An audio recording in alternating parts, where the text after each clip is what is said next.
Another beautiful Sunday to bring you updates in the world of sports all the way from Akwa Ibom. We are down to your screens at this time. It's been an interesting conversation around the 2026 World Cup qualifiers as teams will be looking to make amends from their first encounter for the match day 3. So match day 4 is here upon us. These and many more we have on the show today. Remember that you can follow our social media handle at News Central TV. Do not forget, subscribe to our YouTube channel, #InTheGame. Join the conversation. We want to feel your feedback. We are streaming right now on YouTube, so keep a tab with us. Let's begin with our top 5 stories making the rounds in the world of sport. I will start up from Nigeria, where Napoli striker Victor Osimhen and Fulham midfielder Alex Iwobi, they were among the top Super Eagles stars who were honored at the 10th edition of the Nigerian Peach Awards on Saturday night. Hosted at the Ibom Meridian Hotel and Resorts in Uyo, just hours after Nigeria were held at a 1-1 draw by South Africa. The award night was a showstopper of an event, making one of a decade. Interesting project that is endorsed by the Nigerian Football Federation. The Super Eagles forward Victor Osimhen was the biggest winner of the night, as he claimed 2 awards, Striker of the Year and King of the Pitch. Bay FC striker Sisato Shuala was named the winner of the Queen of the Pitch Awards, beating the duo of Atletico de Madrid Firmino's Rashidat Ajibade and Paris FC goalie Chiamaka Nadozie to the top gong. Nottingham Forest fullback Ola Aina, he clinched the Defender of the Year award ahead of Fulham's FC Calvin Bassey and Fenerbahce's Bright Osai Samuel. In the Goalkeeper of the Year category, we had Ojo Lauren Leke of Aimba FC. He took home the Covite prize after urging past Kayode Bankole of Remo Stars and Amas Obasogie of Bendel Insurance. Fulham FC midfielder Alex Iwobi was on hand to receive his own award after he won the prize of the midfielder of the year. The former Arsenal Everton star, he claimed the honor ahead of Royal Antwerp's Al-Hassan Yusuf and Leicester City Wilfred Ndidi. Big surprise coming from there. Aimba FC won the Team of the Year 2023 award for the Peach Awards in New York, while we've got Finidi George, who was named the Coach of the Year. Finidi picked up the award on behalf of Aimba. All right, moving away from here, senior figures at the Premier League, they have had to hand over emails, WhatsApp messages and texts that mentions Manchester City before the hearing into the 115 charges against the club. The English champions are due to appear before an independent commission in November, having been accused of the league of conceding payment through third parties by disguising themselves as a sponsor revenue. City have denied any wrongdoing concerning that accusation. Richard Masters, the Premier League chief executive, and his predecessor, Richard Scrutinized, they are among those who have been required to hand over messages, with officials told to disclose all communications referring and referencing City dating back to 2009. The move is a further escalation of what is becoming an essential crisis for the English game, with City they have launched a separate legal action against the Premier League.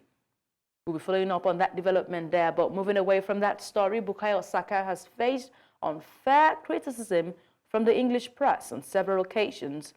Lewis Hamilton, a 7-time Formula One world champion, has denounced the biased blame that the media puts on black players and athletes. After the English football team's defeat to Iceland, the media and critics, they were quick to target Bukayo Saka and others for their poor performance. Saka, an English footballer who plays for Arsenal and the national team of England, has consistently been criticised and faced negative reactions due to his racial background. Both at the club and international level, he has been unfairly targeted because of his race. Hamilton showed his support for Saka after he was heavily criticised for his performance in the game against Iceland before that Euro 2024. Hamilton urged the English media to take an impartial approach towards the whole team instead of focusing on black players because of their race. We did see this publication online and Hamilton coming to speak on behalf of the black players. Good ups to the man who is a star himself. Moving away from here, still talking what concerns the Formula One, George Russell took Mercedes' first pole position of the season ahead of Red Bull's Max Verstappen at the Canadian Grand Prix. Russell and Max Verstappen set identical lap times of 1 minute 12 seconds, but because the Briton banked on his first, he would start the race from the first place. Lewis Hamilton could manage only 7th in the second, as Mercedes and London Norris, not forgetting Oscar Piastri, they locked on in the second row for McLaren. Ferrari failed to get either car into the top 10, as Charles Leclerc came up 11th after winning last time in Monaco, with teammate Carlos Sainz coming up in 12th. Russell's pose seemed to come out of the blue after a difficult start in the 2024 season, but in fact, it's accumulation of series of upgrades that have been put in that car over the past 4 years. Now we've got to the cream of the top was a new front wing introduced in Monaco, where only Russell had it before both cars used it in Montreal. So I'm hoping that that new inclusion, that new upgrade will help George Russell create more history over there in the Canadian Grand Prix. Wrapping up our top 5 stories, we take it to the world of tennis, where world number 1 Iga Swiatek, she won her 3rd consecutive French Open title on Saturday with an emphatic 6-2, 6-1 victory against Italy's Germaine Paolini. The win, Swiatek's 5th Grand Slam crown and 4th at the Roland Garros, underlines the Polish superstar's dominance on clay, extending her winning run to the tournament to 21 matches. She is the first woman since Justine Henin in 2007 to win 3 consecutive French Open titles, dismantling first-time Grand Slam finalist Paolini in just an hour and 8 minutes. The 12th seed came into the final as a heavy underdog against Swiatek, but she took a surprise lead at the start of the first set when she broke her decorated opening serve. Swiatek's response, however, was swift and brutal. She won the next 10 games in a row to put the match well beyond Paolini's reach. And when the 28-year-old finally got back on board, it was all too late for her to come back. At 5-1 in the second set, Swiatek only had to hold her serve to win, which she did with Paolini, and that lifted the backhand return at long run. Another true sacred one was Swiatek. She sunk to her knees in delight after climbing into the stands to embrace her team, clinching another title, a 4th straight French Open title for 2024. Congratulations to the world number 1. But there you have it, our top 5 stories at this time. We would return with more updates in the world of sport, and my colleague, Okpaoluwa Adebari, will be joining me. Do not go anywhere, and the game continues. Stories. If you missed that, you can follow, like our social media platforms at News Central TV. Do not forget to subscribe to our YouTube channel, #InTheGame. Join the conversation. Let's go straight deeper into the conversation right now as the 2026 World Cup Qualifiers gets underway for match day 4. Now we have updates that the Super Eagles are to depart Uyo today. We are looking at following up on that situation as we've got Favor into our correspondent who is in Abidjan right now and will be bringing us updates. But joining me right now in the studio is my colleagues. I did mention earlier, Okpaoluwa Adebari. Thank you so much, Okpa. It's time for us to rock and roll. Definitely, yeah. Always a pleasure to be here. Good to have you back as well. Thank you so much. Straight from here to the studio. That's what the job is all about. But the 2026 World Cup qualifiers, I'm seeing a bit of big surprises there. But the Super Eagles, did it come as a big surprise to you, that draw against South Africa? Definitely it did, considering the fact that we know how important that game was and considering the number of days that we had to prepare. Yes, I know that, the NLC strike stopped some players from getting into camp. However, I was still surprised with the selection. But at the end of the day, there were positives to get out of the game. It was a very difficult game against Bafana. We need to give them their due respect. And, they are a very strong team. We saw that during AFCON.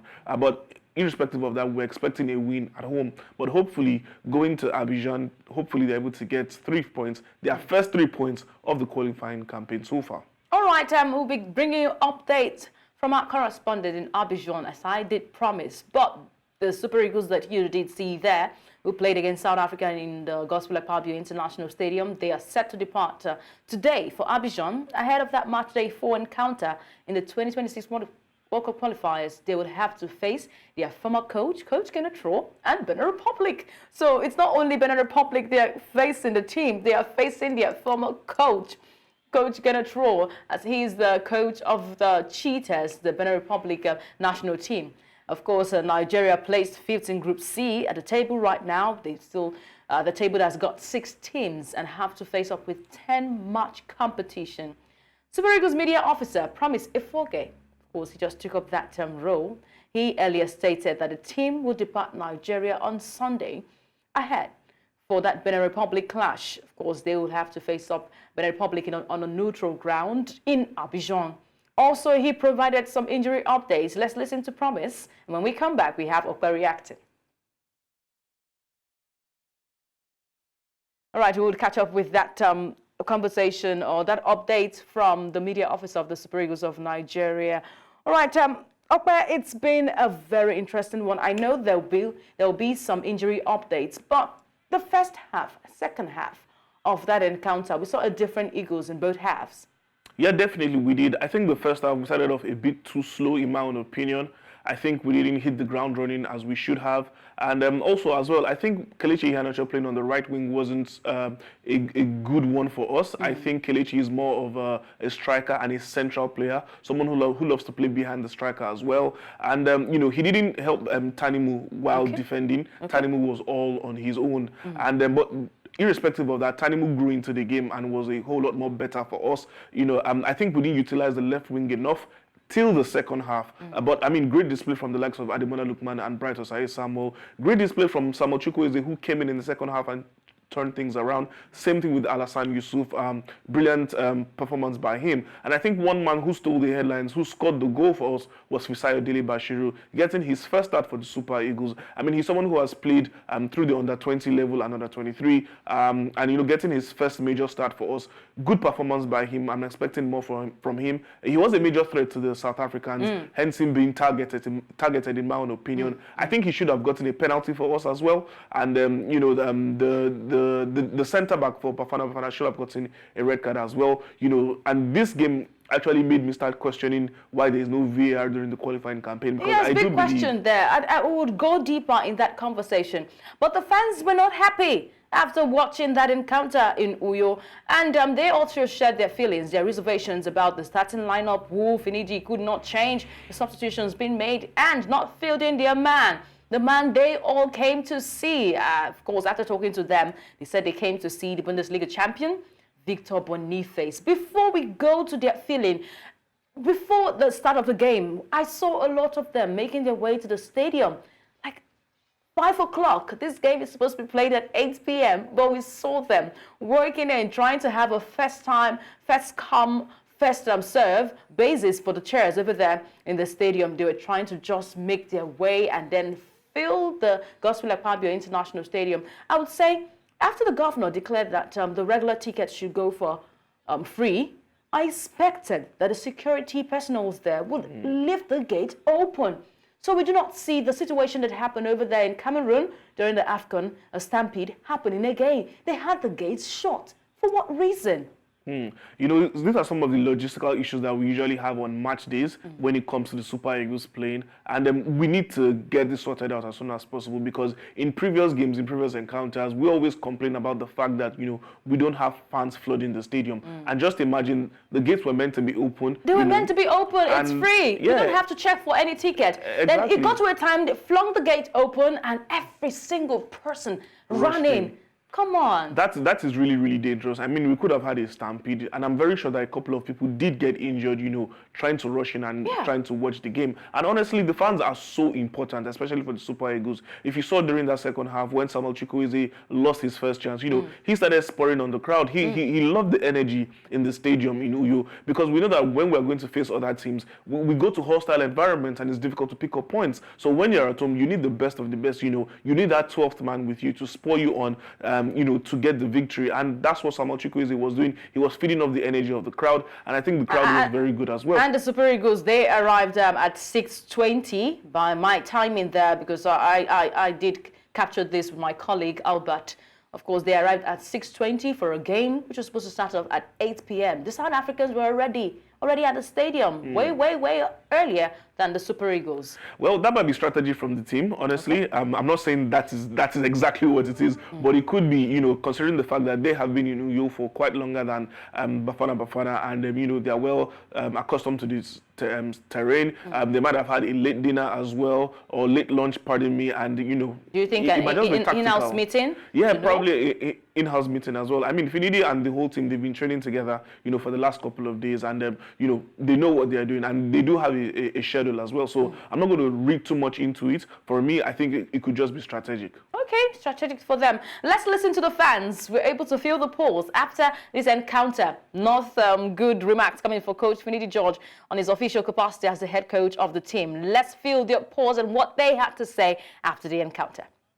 Basically, you can't be happy or not happy. It's just his first game, so you just allow him flow yet. 3 games, you can give a judgment. For now, we're good. It's a draw. Lots of games to play. So look forward to better days. It would have been worse if we lost. But the fact that we're able to come back and fight, and we saw some attacking prowess, like Nigeria would do. But we expected South Africans to come out with guns blazing because they lost to us at the Nations Cup. So you wouldn't expect them to be pushing the wall further. So we expected this. So it's a fair game, to be honest. So we give it to them that go to Bafana's home and improve.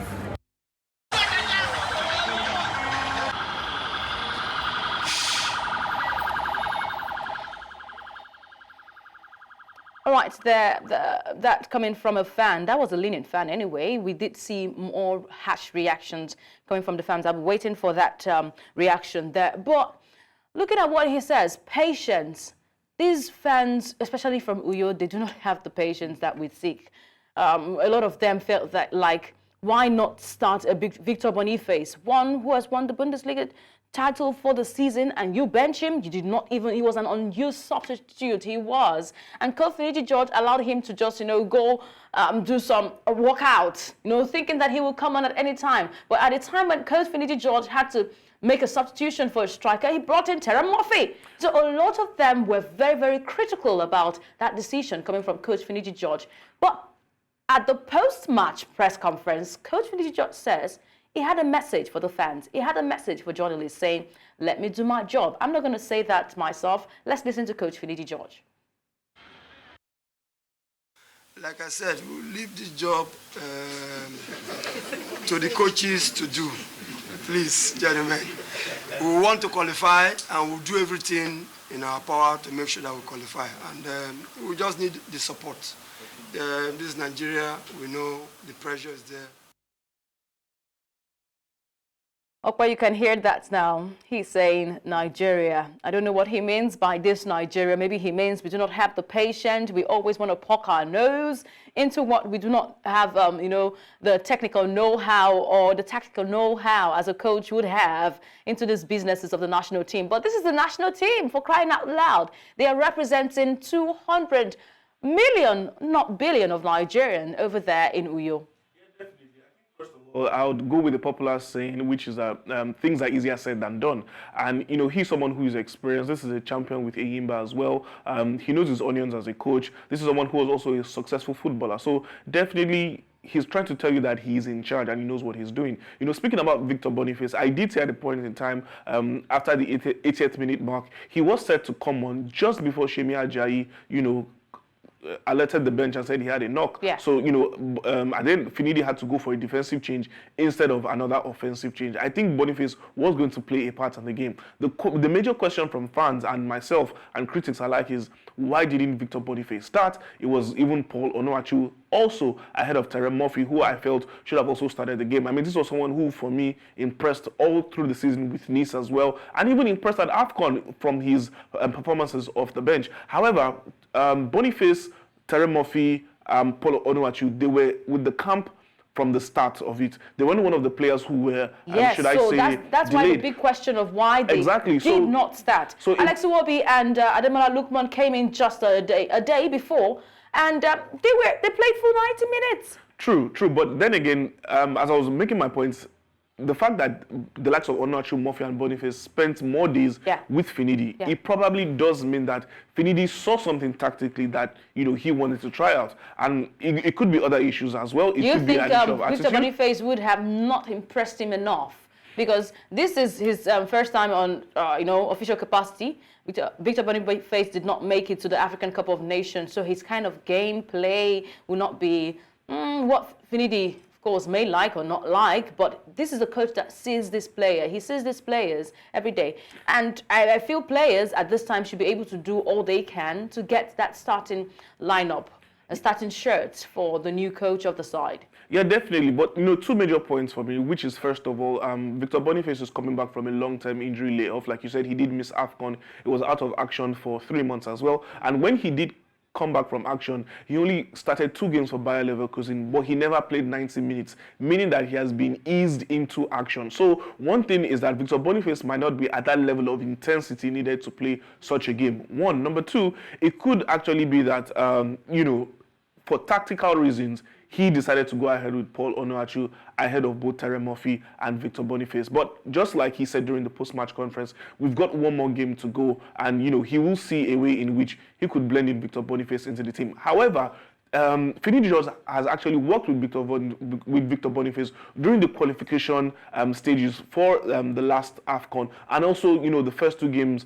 of the qualifying campaign for the World Cup as well. Let's not forget that Finidi was the assistant coach to Jose Pesero as well, so he does know Victor Boniface and he knows his capabilities. I think at this point in time we just need to trust in Finidi's abilities as a coach and see what's going to happen in Abidjan against Benin Republic. All right, we'll be crossing our fingers, hoping that he can get that job, get that needed point, the 2 points we need, of course, heading into that game against Benin Republic. But I'm certain that Coach Gernot Rohr will make it a hard one to get against a Nigerian side, his former side. Let's go on a quick break. When we come back, we should have a broader conversation concerning the Super Eagles and their chances. Also, getting you updates all the way from Abidjan. Don't go anywhere.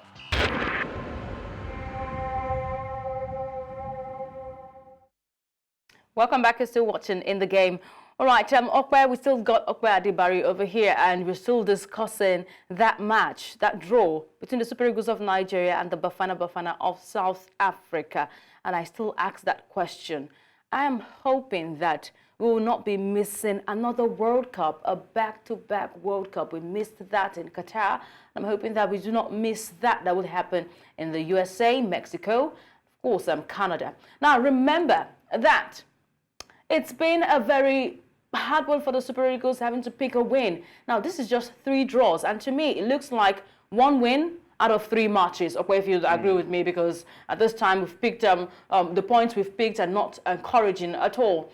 And looking at the fact that we really need to qualify out of this group. Let's see the group standing so we know how dire the situation is. Nigeria placed in 5th in a group of 6. And you're wondering what really happened, because we have Lesotho right now. They are at top of the table. And Rwanda at 2nd position, Benin Republic occupied 3rd, South Africa at 4th position, Nigeria at 5th, Zimbabwe at 6th. This is not a good position for us, of course, if we want to really get out of this group as the only team from this group. Okay? Definitely it's not, but I think the only positive we can take away is that we're yet to concede a defeat, and the goal difference is not so bad for us. But one major thing is the fact that this group is highly competitive. I mean, if you take a look at the Lesotho versus Mozambique game, many people would have thought probably Mozambique would have gotten a win at home, but I mean, Lesotho surprised them and got a win away. Very important 2-0 victory for them, increasing their goal difference as well, and that took them to the top of the table. Assuming Nigeria won against South Africa, we would have been level on points with Lesotho, but that was not the case. Going into the match against Benin Republic, in Abidjan on Monday, we do need an important victory. I do believe that if we're not able to get a victory against Benin Republic at Abidjan, it's going to be slim chances for us. I'm taking a look at the team. I saw the way the team played against South Africa. Like I said, there were positives to get out of the game. However, I do believe that Finidi George would have rather opted to go for a 3 at the back. However, he did not have any experienced defender, should I say, any vocal defender, like the likes of Trust Ekong or Kenneth Omeru, who could play in the middle. So you think that the team was really missing that control, those leaders, definitely, that motivation, yes. that charisma a captain carries? Are you faulting Wilfred Ndidi as a captain? He could not carry the team like a captain would? No, definitely not. But I also think that for Wilfred Ndidi, playing in that anchor role in the midfield was the first time he had played in that role, probably since his last game for the Super Eagles. Throughout his season with Leicester City, he has been playing as a box-to-box midfielder. So maybe, you know, the responsibilities kind of eluded him a bit, because sometimes he was found wanting, especially when South Africa, you know, scored the first goal. He did create that, should I say, that open space for the South African winger to roam in and to score that fantastic goal that he did score against Nigeria. So, you know, he does need to get back into it, you know, get back into that role and, you know, try to remind himself of what it takes. However, you know, playing as the sole anchor in a 4-3-3 system is not actually easy. We know that there's a time he had to fall back. Exactly. Fill up that space over there at the back. But another thing is that we know that Ndidi is used to playing with someone in a double pivot. You know, even while he was at Leicester City, he always played in double pivot with either the likes of probably Harry Winks and co. So, you know, him playing as the lone anchor was a bit difficult for him. Going into the next game, I would like to see probably a double anchor of Wilfred Ndidi and Frank Onyeka. You know, Onyeka is one person who we know can easily deputize in the box-to-box midfield role, and probably have someone like Alassane Yusuf, so that we have a bit of compact. So the midfield is a bit compact and it's not so porous, because the South Africans took advantage of our midfield. They were able to always penetrate, especially during transitions as well. You know, so, and in terms of the defense, should I say, no discredit to any of the current defenders that we have in camp. But however, no one can really do the same, or rather, no one can actually portray the same role as the likes of Ekong and Omeru. Shemi Ajayi is one person who has got the technical skills. However, he's not vocal enough, in my own opinion. That's just his personality, so you can't take that away from him. But we know that he's a very good defender. However, you know, we don't just have anyone in camp who can enable us to play that 3 at the back. However, the 4-3-3 was good. We know that Finidi likes to play out from the back, so we saw that a lot. And then, to be honest, the players did look comfortable. However, our only problem was during transitions, when we were not with the ball. We were not just compact enough defensively and solid in the midfield as well. All right, another day is here for us to be able to check if we can have that opportunity to punch our way and, you know, go on top of the table. But let me just reel out the results coming from all the groups for this 2026 World Cup qualifiers on the African scene. From Group A, we've got Guinea-Bissau up against Ethiopia. That game ended in a goalless draw. Sierra Leone defeated Djibouti. But one goal could make a difference over there. 2-1 it ended. Egypt had 2-1 win against Burkina Faso in Group A. Group B sees Senegal, of course, those who have been former champions on the African scene. They drew against DR Congo. And you know, DR Congo were able to prove that they're a team you should not underestimate. They showed that at the African Cup of Nations in Cote d'Ivoire. Togo went up against South Sudan because they drew 1-1, Mauritania and Sudan. And then that game ended in favor of Mauritania with a 2-goal advantage. Now we've got Group C, where Nigeria lies. The group has not even got so much goals. Nigeria drew against South Africa, Benin Republic won Rwanda. Well, Lesotho from nowhere defeated Zimbabwe. Remember that Zimbabwe, due to their their backroom disorientation, where the coach of the side was let go of and an interim coach was put in charge, that would have affected their performance over there. Let's move to other groups. Group D sees the likes of Angola beating Eswatini. Libya defeated Mauritius. Cameroon went 4-1. Now, Cameroon on the Mark Price seemed to be a bright one. Of course, Cameroon are coming as a big surprise there, because at the African Cup of Nations, their performance on the Rigobert song was not in this manner. But I'm impressed. 4-1 against Cape Verde. Okpe?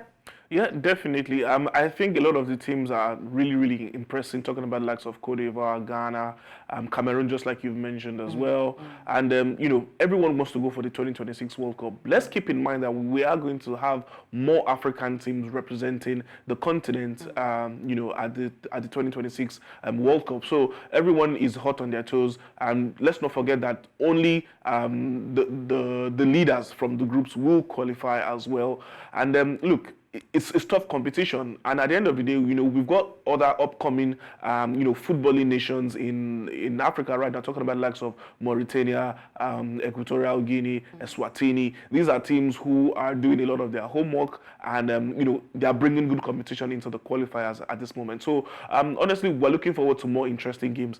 Don't be surprised; you will see more shocking results coming through during the CAF qualifiers as well. Hopefully, the Super Eagles would not be victims of shocking results going forward. I'm very hopeful too. But let's have one of our guests, sport journalist, who is in Enugu right now. Of course, he's following up with the Nigerian National League Super 8 playoff. I've got Samuel Bamisebi. Thank you so much, Samuel, for joining us on the show today.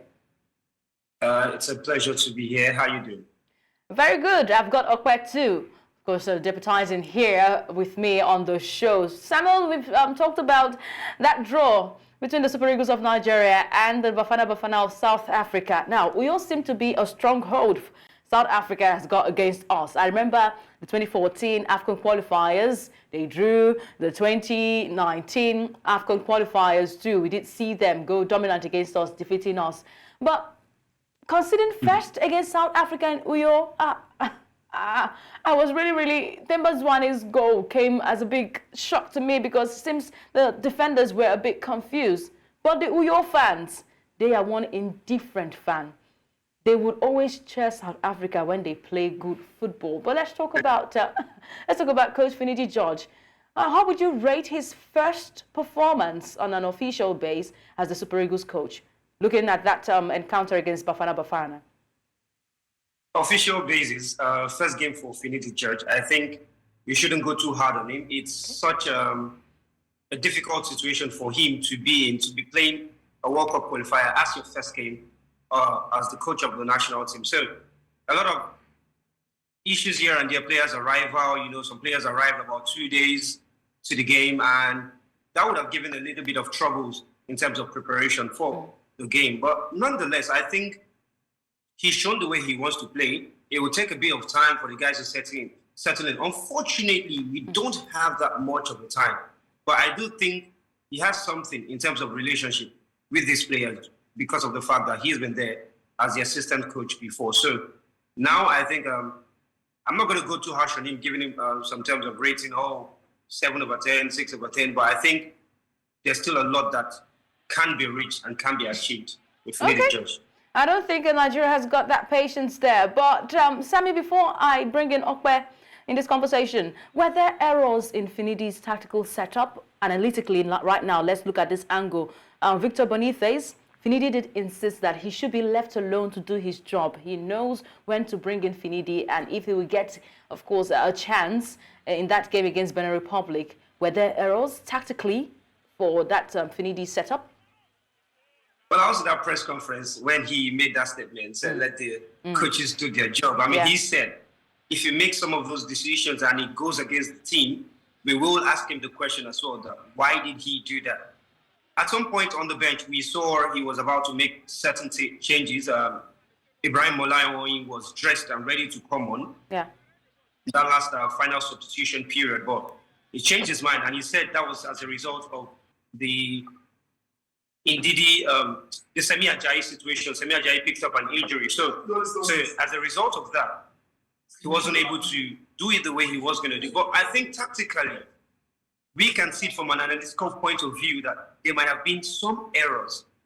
For instance, we feel that playing Onuachu would require some kind of services for him. Unfortunately, he didn't get any of those services. We've had problem with sending crosses into the area in the national team for a long time. It seems like our fullbacks don't have that quality, and our wing forwards always like to cut in.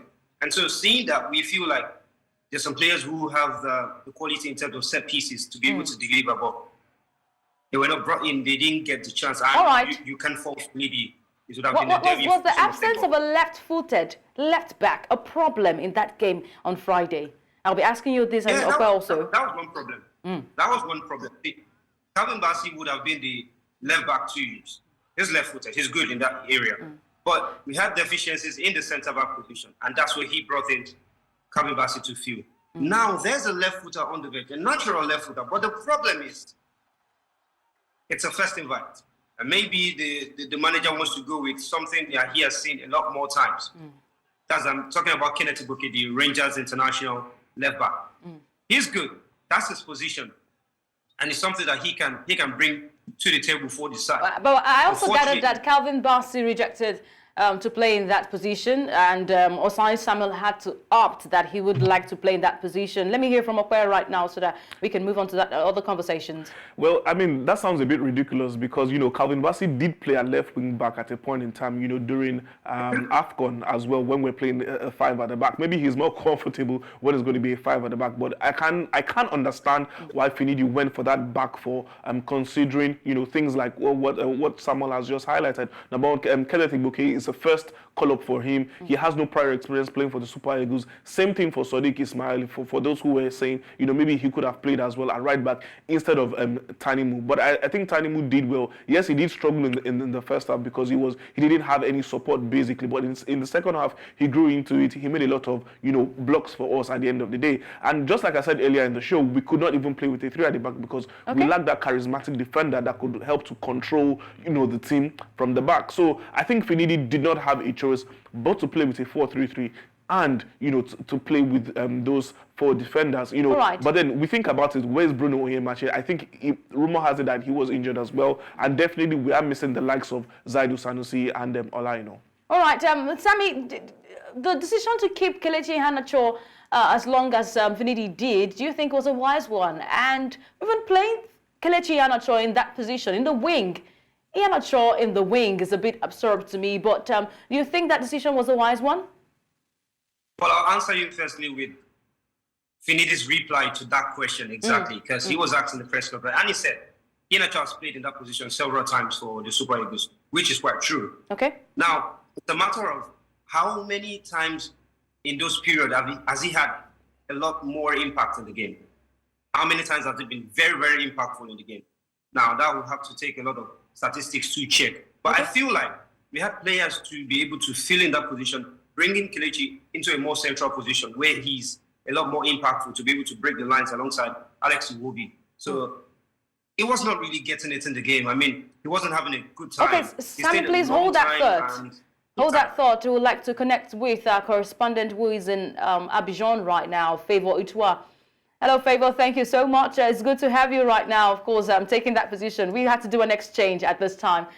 Hello, Favor. Can you hear me?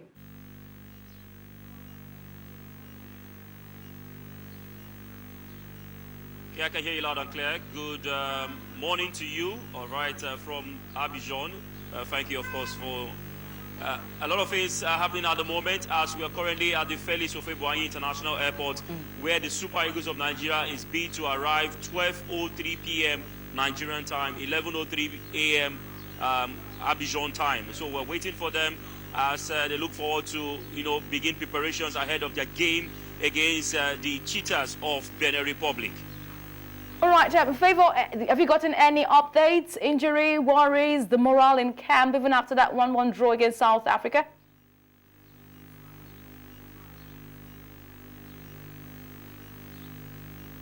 Well, for the injury worries, we of course know that Fisayo Bashiru did have an injury in a game against South Africa in Uyo, and he was pulled out of that particular game. So we're waiting to see today. They train today by 4 p.m. Abidjan time, 5 p.m. Nigerian time. The press conference is built for, you know, 3:30 p.m. this time, 4:30 p.m. Nigerian time. So we'll be able to see if Fisayo Dele Bashiru will be able to train. We'll also get to see the players who may be match fit for tomorrow's game. So these are many things we'll be seeing, and we'll also get to ask the coach, you know, questions about recovery, how much he has prepared for this game. Don't forget, it's a familiar ground. Felix Ofe-Boigny Stadium is a place that Nigeria played the round of 16 game. They also played the quarterfinals in that particular stadium that led to the semi-finals against South Africa. So it's more like a second home for Nigeria coming back to Abidjan, especially for Finidi George, who was the assistant coach for over 20 months when he was, supporting Jose Peseiro in that role as an assistant coach. So we're looking forward to it, and we're looking forward. The good thing also to let you know is that the weather right now is different from what we had in January, February, where because it was extremely hot. We had a rainfall this morning, so that means the players will not have issues with humidity or try to go get water break or something like that. Okay. So I think it's a good time to play in Cote d'Ivoire. A good time to play in Côte d'Ivoire, but let's talk about the Cheetahs. I know that the Super Eagles of Nigeria will be facing up with their former coach, Gernot Rohr, who is the head coach of Benin Republic. Tell us, give us an update. Are they in camp right now? Are they in Abidjan?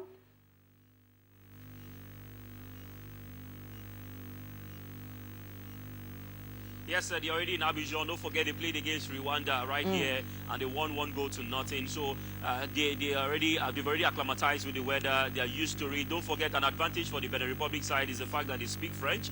They'll be able to get mobilization from the Côte d'Ivoire fans, especially for those that would want to see Nigeria lose. So they'll probably be able to attract the players. And looking at the the landmass, or rather the distance between Benin Republic and Côte d'Ivoire, some might even try to use road because, of course, they'll go through Togo, then Ghana, then Côte d'Ivoire. So we're rest assured to still have a bit of some amount of fans for the Benin Republic side.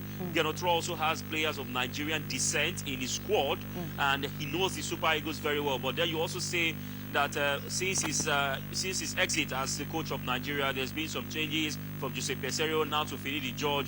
So, but all the same, Gernot Rohr would want to, give a further blow to Nigeria's chances of qualifying. But at the end of the day, it's a team that knows the Super Eagles. And for the Super Eagles of Nigeria, they also played Benin Republic at some point in time, some years ago, at the Gospel Akpabio International Stadium. They defeated Benin Republic and went on to qualify for the major tournament in Africa. So it's going to be an interesting matchup come tomorrow. But trust me, we'll bring you up to speed concerning happenings in the Benin Republic camp, and especially for Gernot Rohr, who of course would have a bit of emotions, watching his team play against Super Eagles. Favor, I would like to ask you, what color of pepper do you think the Super Eagles would see in the hands of Coach Gernot Rohr?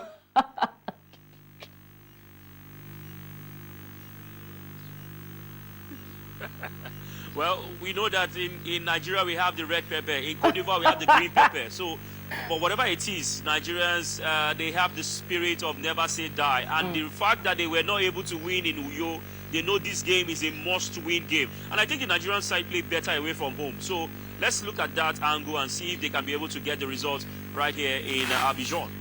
Thank you so very much, Favor, for that update. We'll keep a tab with you as you'll be bringing us live updates all the way from Abidjan. There, you've heard from our correspondent, News Central, live over there in Abidjan, to bring an update, of course, coming up from Uyo, where I was live there to bring updates from the Super Eagles game against Bafana. So over to Favor at this time. But Samuel, let me feel your thoughts concerning this right now.